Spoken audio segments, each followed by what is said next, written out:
Hello, good morning and welcome back to standard 8। We are in chapter number 6 data handling. तो बच्चों आज हम data handling chapter के बारे में पढ़ रहे हैं और यहाँ पे आपको ये सीखना है।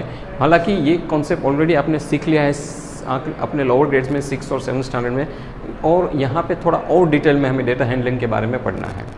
तो डेटा क्या है, डेटा हैंडलिंग क्या है, किस तरह से उसको इस्तेमाल करते हैं, वो ऑलरेडी हमने उसको 6 स्टैंडर्ड 7 स्टैंडर्ड में सीखा है।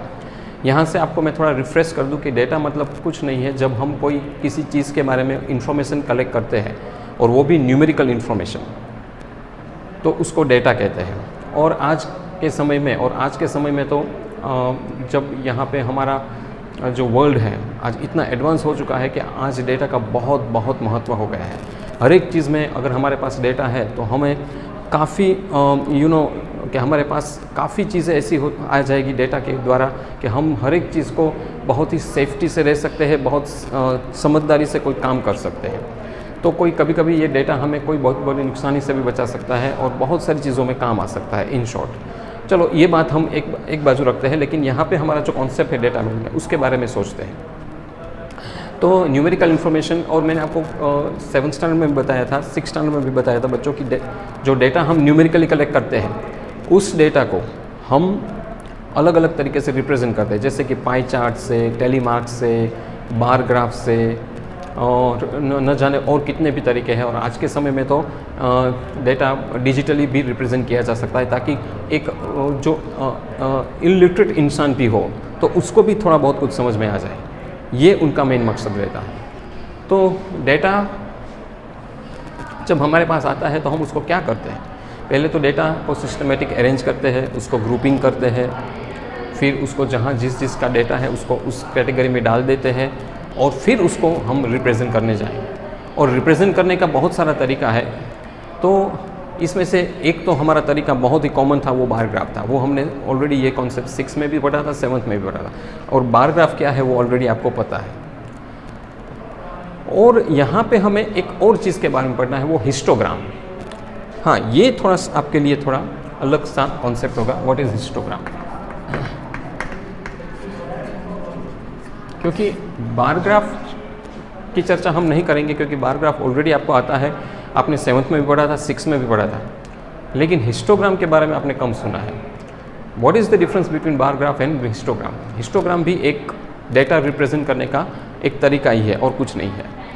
पाई चार्ट भी इसमें हम पढ़ेंगे, जो भी एक डेटा रिप्रेजेंट करने का तरीका है और कुछ नहीं है। तो सबसे पहले मैं आपको हिस्टोग्राम के बारे में बताऊंगा। हिस्टोग्राम भी हम बार ग्राफ की तरफ ही पहले उसको एक्स और वाई एक्सिस होंगे।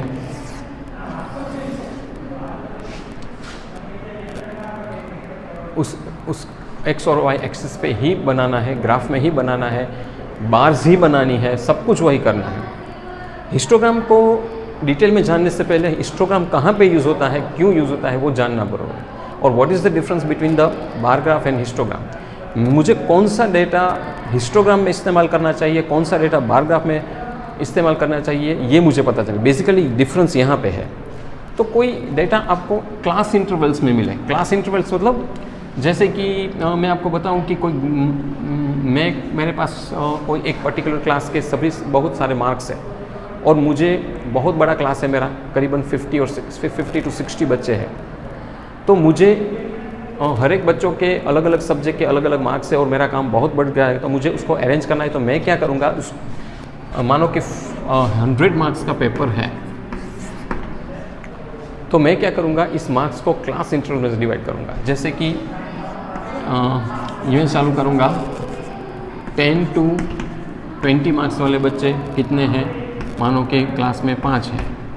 फिर 20 to 30 मार्क्स वाले बच्चे, 30 to 40 मार्क्स वाले बच्चे, 40 to 50 मार्क वाले बच्चे, 50 to 60 मार्क वाले बच्चे, 60 to 70 मार्क वाले बच्चे, 70 to 80, 80 to 90 एंड 90 to 100। तो यहाँ क्या किया मैंने, इसको डिवाइड कर दिया। ऐसा ग्रुपिंग किया ना, तो मुझे हर एक बच्चे का क्लास पता चल जाएगा। मानो कि 10 to 20 मार्क्स लाने वाले बच्चे 5 है, ये 15 है, कोई 20 है, कोई 17 है, कोई 18 है। इस तरह से मुझे पता चल जाएगा। तो बच्चों ये बहुत जानना ज़रूरी है आपके लिए कि ये जहाँ क्लास इंटरवल्स है उस क्लास इंटरवल्स में हिस्टोग्राम का इस्तेमाल करो तो वो जो इन्फॉर्मेशन है वो अच्छी तरह से आप रिप्रेजेंट कर सकते हो। तो यहाँ पे क्या होगा, जो बार्स बनेगी आपकी वो एक साथ एक दूसरे से अटैच रहेगी इस तरह से। जैसे जैसे मार्क्स बढ़ते जाएंगे उस तरह से आपको अरेंज करके इसको अरेंज करना है। तो हिस्टोग्राम में आपकी बार्स एक दूसरे से अटैच होएंगी, क्योंकि मैं करूँगा ना 10 to 20, 20 to 30, 30 to 40, 40 to 50, 50 to 60, इस तरह से। तो ये क्या आपको बेहतर समझ में आएगा, क्योंकि ग्रुपिंग है, एक प्रकार का ग्रुपिंग है। हिस्टोग्राम जहाँ पे क्लास इंटरवल्स हो, ये क्लास इंटरवल्स है। मैंने हर एक में देखो 10-10 का गैप रखा है। हाँ, वहाँ पे गैप भी इक्वली ही रहता है, ज़्यादातर इक्वल ही रहोगे। कभी कभी कोई अनइक्वल ऐसा भी इंफॉर्मेशन आता है जहाँ पे आपको ग्रुपिंग करना आसान नहीं होता है, या इक्वल में डिवाइड करना भी आसान नहीं होता है, लेकिन वहाँ पे हमें कुछ एडजस्ट करना पड़ता है, लेकिन वो हायर ग्रेड्स में आएगा। अभी इस ग्रेड पर आपको यही देखना है कि अगर क्लास इंटरवल्स में जो आपका गैप है वो इक्वली रखकर आपको इस तरह से डिवाइड करके फिर आप हिस्टोग्राम में रिप्रेजेंट करोगे तो आपको वो जो रिप्रेजेंटेशन है वो अच्छा रहेगा।